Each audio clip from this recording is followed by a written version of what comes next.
Hello, everyone, and welcome to Wingcat Sports. And this is our NFC North weekly breakdown. We're going to talk about the division plus one team outside the division, like we've been doing lately, because it does impact what goes on inside our division.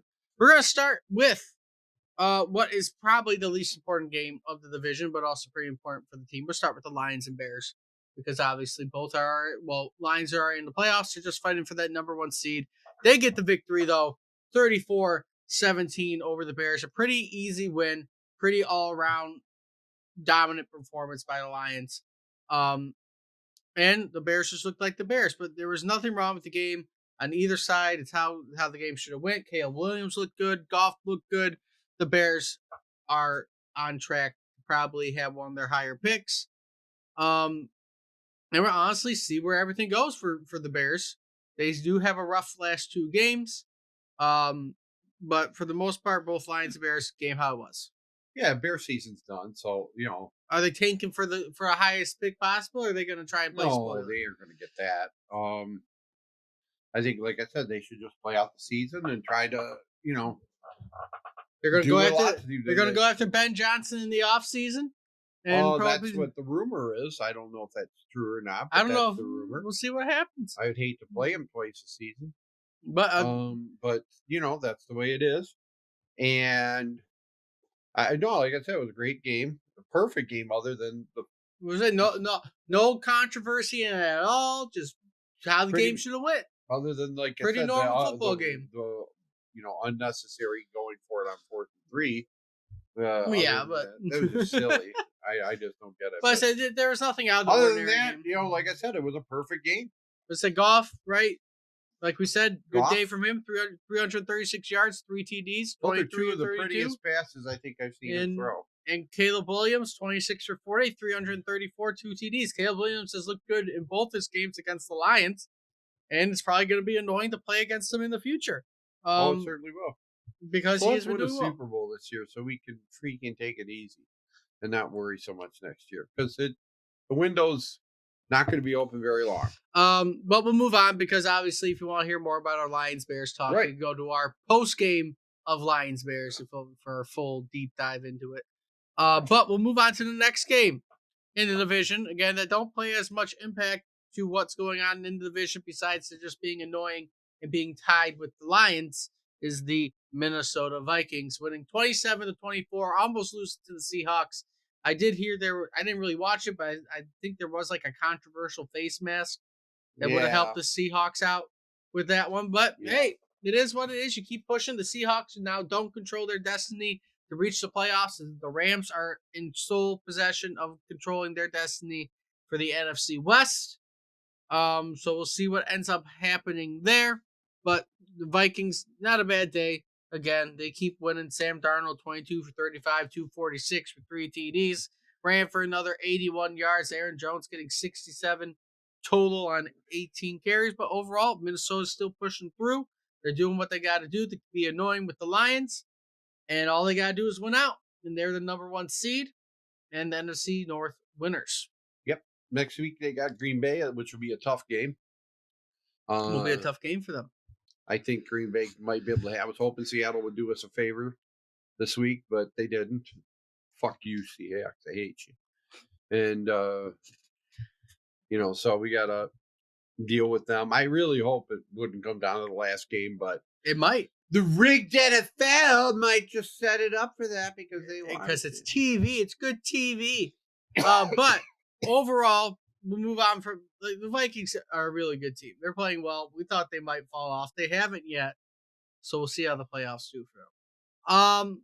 One last game, obviously in the division that we haven't talked about, and it was a snooze fest for Monday night. 34-0 Packers over the Saints. Jordan Love 16 for 28 though, terrible.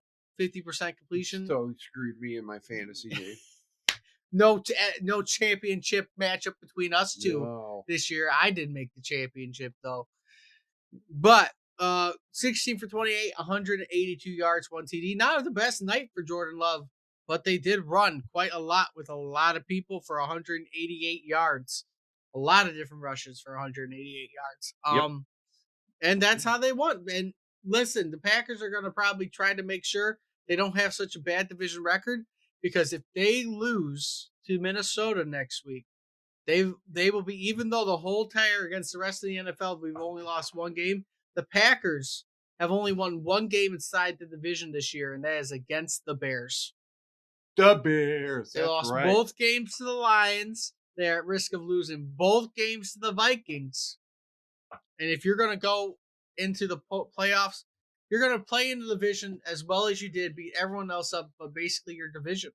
We need you to win next week, Packers. So this is the only time a Lions fan is going to cheer for Green Bay, because now we're going to go into next week looking at not even next week, but weeks and beyond, the last 2 weeks.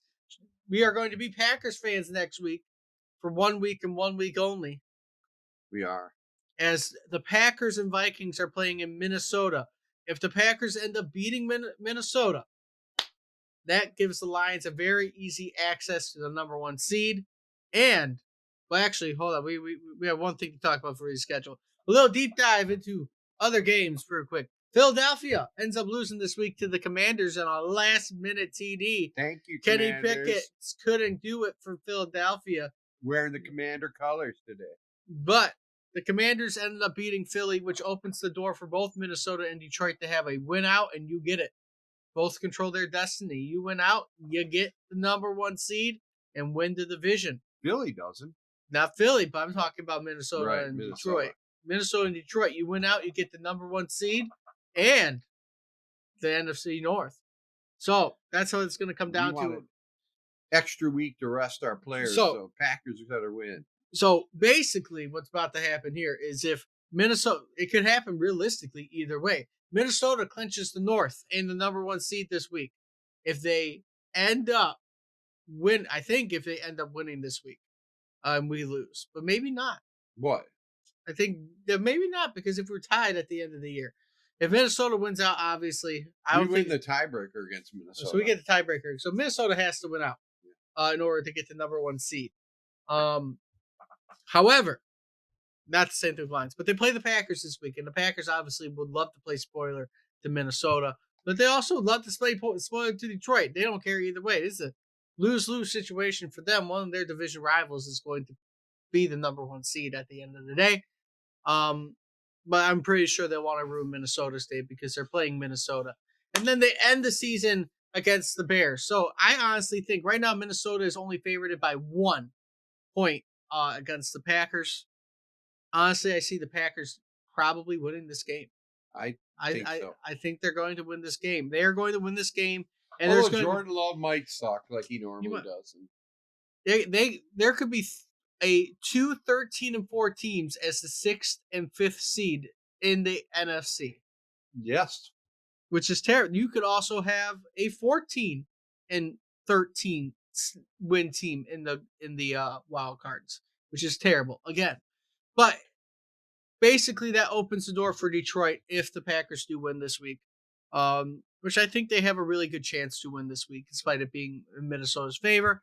Like I said, -1 is the over-under. They're actually giving Green Bay the higher odds to win it, 55% chance to 45% on ESPN. Whoa. With a Minnesota having a 1.5 betting favorite. And then again, they play the Bears. Then we're going to go to the Lonely Bears schedule before we talk about the other 2 teams. The Lonely Bears schedule the rest of the week. They play the Seahawks. Not that much paying attention there, but it is on Thursday, a short week for them. And then they're going to go play on long rest the Green Bay Packers in Lambeau. Can the Packers continue their streak over the Bears? Probably. Yes, most likely. But we'll see what ends up happening. It could very well change. They have a long week of rest, and it could very well affect who plays who in the playoff picture. But we'll see what ends up happening. Moving on to Minnesota's schedule the rest of the way. Obviously, like we talked, big game for them this week. They're going to play the Packers, and then they are going to play the Lions. Probably if they win against the Packers and the Lions win this week, it's probably going to be prime time because... You got tickets to that game? I don't have tickets to that game. That was what I was going to go to this year. Because they've gone up 5,000%. Yeah, they're pretty expensive. But for the most part, The Vikings win out, you get the number 1 seed, you get the NFC North. But if the Vikings lose to the Packers, this is where the Lions schedule comes into play.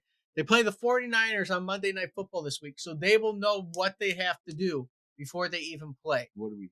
Okay, Right? you're off that night. I get to watch it first off. But they will know what they have to do before the game. It's not like they're playing at the same time or it's just after, just like not like a couple of years ago. They will know if Minnesota loses and if that is a clinching game for the 1 seed in the North or not before they even play the game.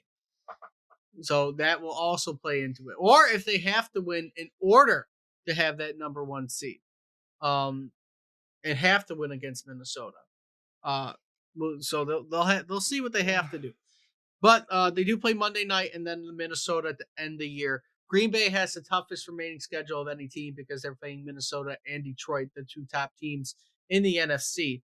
But like I said, Lions and Vikings control their destinies. You win out, you get the number 1 seed in NFC North. You lose even a game. The Lions can lose a game and beat Minnesota and still somewhat be good. Otherwise, outside of that, no, they're not going to be fantastic. But that makes the division very interesting. It is. The rest of the way. No, this has been one of the more funner. I mean, it's been a very fun year watching this. We got a great division, and even the Bears are not a horrible team. I wish people want to like trash them, but their defense has been great this year. And I tell you what, Ben Johnson goes to the Bears. You watch out. They could be a wild card team next year.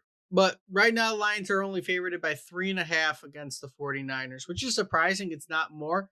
To be honest, my early prediction for it, I expect this to be like a Dallas game for the Lions. They're not going to care. The NFC Championship game has scarred them, and they want revenge. Well, and plus, San Francisco might not play a lot of their players because they're out of it. So they are out of it. Lions have a 60% chance to win, only favored by 3.5. I would think anybody that's beat up on that team. They're on their fourth. Going to be playing. They're on their 4th string running back, so that also helps. Yes, it does. Because all they're going to be doing is throwing the ball for the most part. Yeah, but I think they'll be sitting people who are nursing injuries and stuff. I don't think they're going to take a risk with Debo or any of those other people if they're not 100%.